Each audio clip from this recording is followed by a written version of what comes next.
And Craig had a good talk the other day, and I think we should rank the top five Ohio sports figures of all time. And we probably should couch this because there's a bunch of, I know you were asking me questions about how we should rank them. Um, I think these should just be players and players who have done what they did in Ohio. Like I think back to like baseball with the Indians. You can make an argument for Eddie Murray because Eddie Murray had a great career, but Eddie Murray played half a season with Cleveland. You know what I mean? So, I think it needs to be what happens in Ohio. And we're not ranking people who are born in Ohio because we don't have time to do all the research. I mean, technically Steph Curry was born in Ohio. So I don't know. So it's interesting. So Brandon is out this week. So let's talk about your list and my list, and we'll figure out where we're at. And since there's only two of us, let's talk about each one real briefly. So who do you have a 5 on your list? Well, number 5 might be a little bit of a wild card here. I'm going with offensive tackle Anthony Munoz, a former Cincinnati Bengal. Wow. Spent his entire career there, widely regarded as probably the best offensive tackle in the history of the NFL.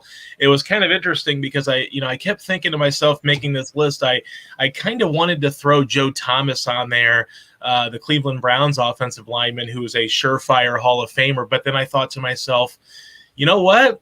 Anthony Munoz is out there, and he was one of the all-time greats as an offensive lineman. And I think the edge for me was he did it a little bit longer. He had more Pro Bowls, more All-Pro selections, and he also played on better teams. His Bengals teams were always consistently pretty good. They went to the Super Bowl. So I think that's kind of what the tiebreaker was for me. But Anthony Munoz, one of the greatest offensive linemen of all time. Can I say something really controversial? I really might get in trouble for saying this because Joe Thomas is following me on Twitter. I'm not sure why, but that's great. I'm not a Browns fan, but Joe Thomas is very good at what he does. So apologies to Joe Thomas if you stumble across this and don't yell at me. It's hard to rank offensive linemen, in my opinion, because how do you know? Like, unless you're watching the film of them each game, is it more based on reputation than anything else? I'll give you an example. The Steelers have a tackle now. He's probably going to leave him free agency. Alejandro Villanueva. Okay, he had a good first year. So we're like, dang, what a great tackle. He's amazing. And as the years went on, we found out that he kind of stinks. He just wasn't that good. Now, I think Joe Thomas is good. I think Anthony Munoz is good. But is it hard to rank linemen for that? You know what I'm saying? Yeah, I mean, I understand where you're coming from on that, but the way I look at it is we're talking about when you look at just his sort of body of work, we're talking 11 consecutive Pro Bowls, 11 straight All-Pros, Offensive Lineman of the Year multiple times, Players Association Offensive Lineman of the Year multiple times, which is basically judged by your peers. He played on some great teams. He went to a franchise that was very terrible. He was a number 3 overall pick there with the Bengals. To me, I understand it's hard to stat data offensive linemen, but you look at the body of work, you look at the Pro Bowls, you look at just his all-pro selections, and Football References when they have everybody, they have baseball references, football references, basketball, hockey. They rank people in terms of wins above replacements. We hear that stat being thrown out in baseball all the time. Well, Anthony Munoz had 165 wins above replacement. The average for a Hall of Famer is 100. But as the offensive lineman, he is far and away by almost 40 points or more than 40 points is the best ranked offensive lineman as far as wins above replacement, which means you ain't going to find anybody better than him. It's better than Joe Thomas. That's better than Willie Rolfe. I mean, guys that are like considered some of the greatest offensive linemen of all time. He takes the cake. That's why he's number 5 on my list. Okay. What do you got for 4? Number 4, I know he didn't we can't really quantify the contribution he made while in Ohio, but Jack Nicklaus is from Ohio. He was an all-time great. probably still considered the greatest golfer of all time. I think it's hard to probably say you have a list of greatest Ohio athletes and not put Jack on there. Yeah, it's good. I may have to adjust my list a little bit. I feel good about my list. There's all iconic people on there. But Right. I told you before the show, I'm like, geez, I'm going to forget somebody. And that might be somebody I forget. Yeah. But I'll consider it as we're going for your list. Right. That's fine. I mean, I've got some great players off my list. Like Bob Feller didn't make my list, guys like that. Number 3 is Jim Brown, who maybe is criminally underranked in this list because of how great he was. Although I kind of look at it from the perspective of he didn't have a very long career in the NFL. That wasn't necessarily a knock on him. It just, he didn't play a long time, but when he did play, he was just simply amazing. 12,000 yards rushing, averaged over 5 yards a carry, widely considered one of the best, if not the best running back. So it's hard to keep him off of a list of great Ohio, contributors overall. And he certainly, was one of them. Yeah.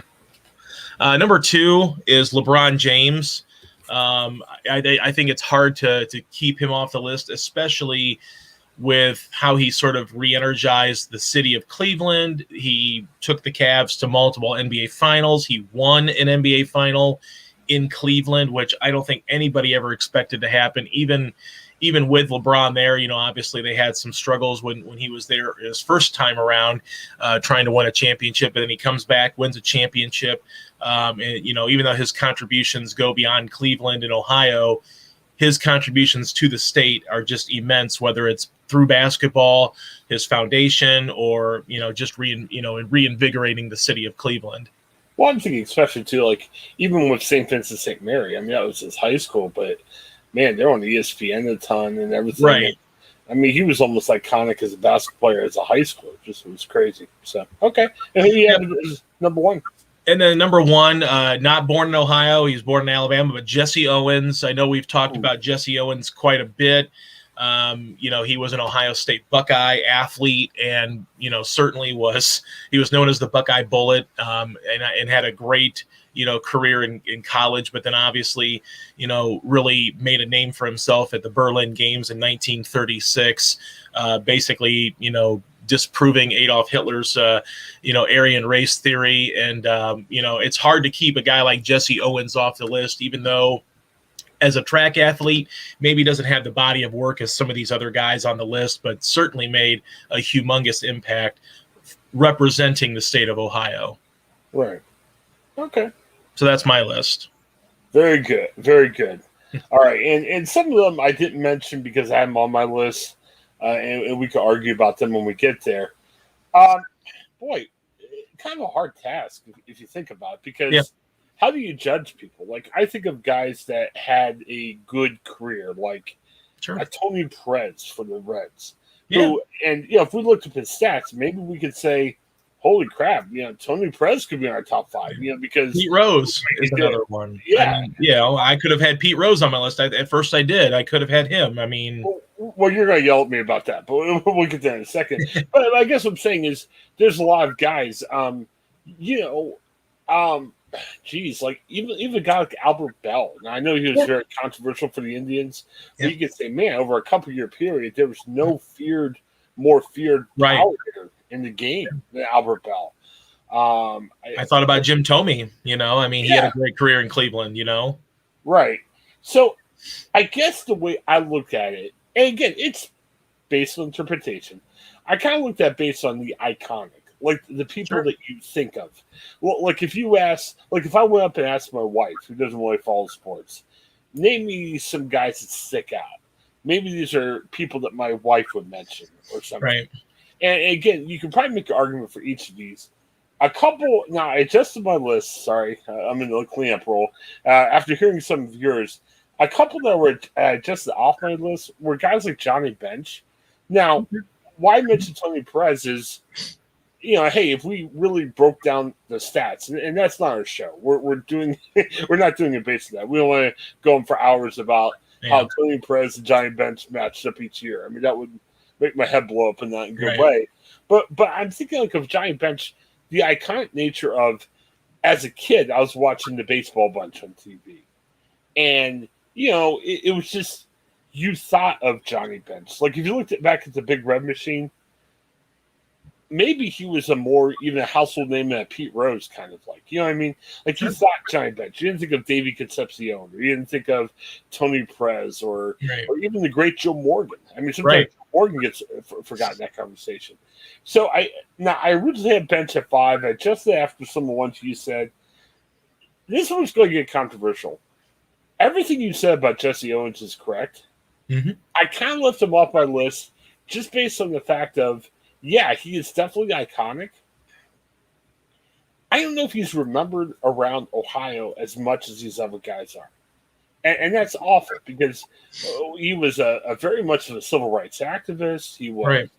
He stood up to Hitler. I mean, good night. You know, if anybody did that today, I mean, we laugh about Dennis Rodman, going up to, the North Korean leader and everything. Right. Well, I bet history's going to remember Dennis Rodman, maybe not in a flattering way, but say, hey, man, this guy stood up to the North Korean leader.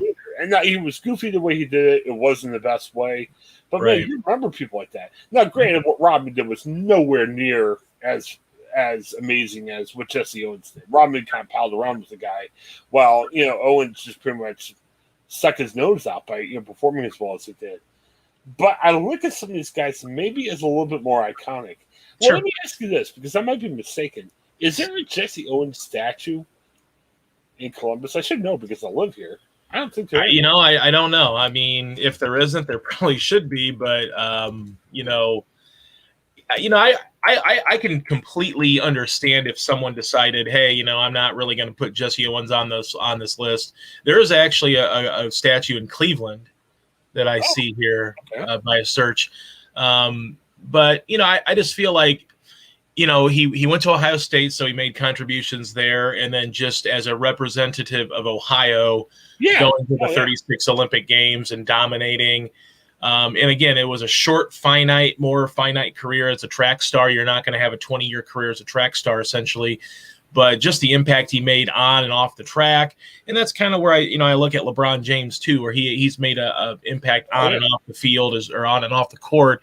And you could have argued Jim Brown should have been number 1 based on just pure athleticism and ability and what he did in the state of Ohio for the Cleveland Browns. So, I think we just don't appreciate our track stars enough.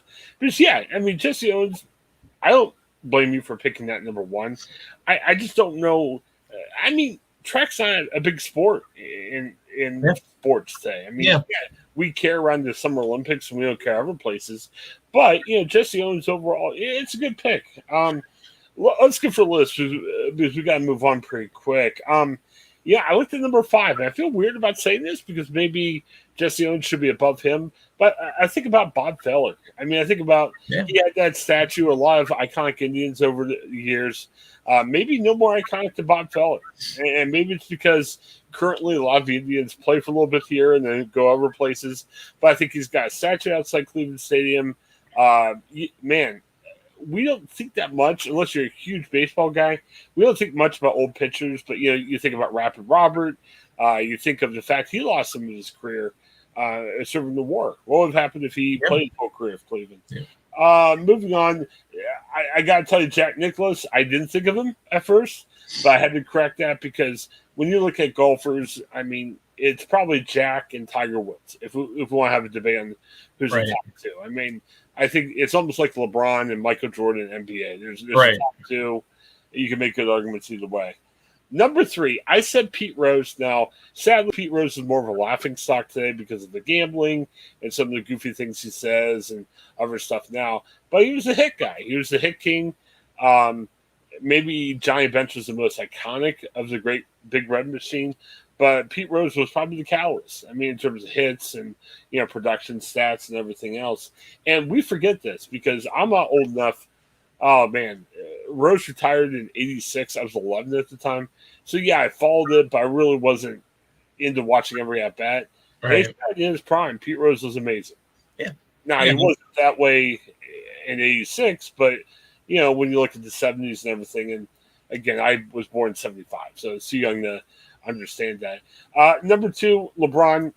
We joke. After you, I know you always have the greatest things to say about LeBron. I know we're just joking there, but yeah, LeBron. I think you explain it well. He did it on and off the court. And again, when I look at icons and I look at the top players of history, in basketball, it's pretty much an argument LeBron, Michael Jordan, maybe getting the flow to Wilt Chamberlain. And Sure. But man, when you say he's the top 10 NBA history, number 2, I actually picked Jim Brown 1. I did that just based on the fact of he did what he did in a very short career. Yeah. Like he held the all-time rushing record for a long time. Didn't he retire at 30 or 31? Yeah, he's very young, very young age, yeah.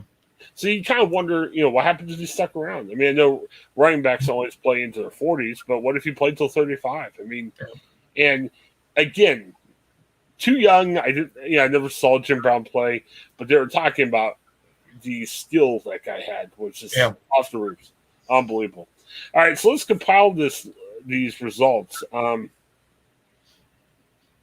on a second. I should have did that while we were talking. So.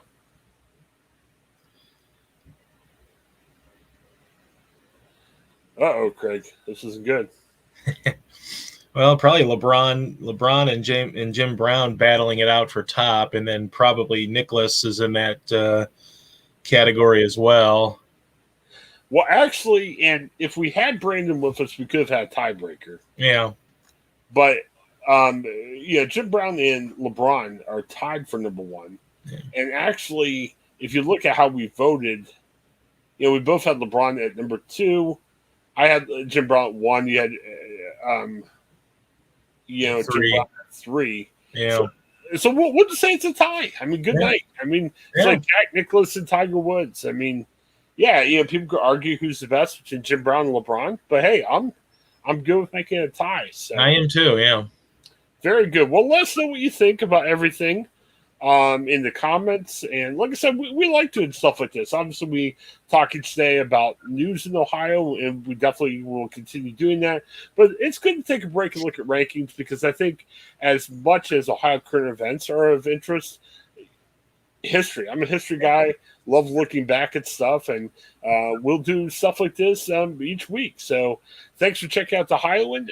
For Craig, this is Chris, and we'll see you next time.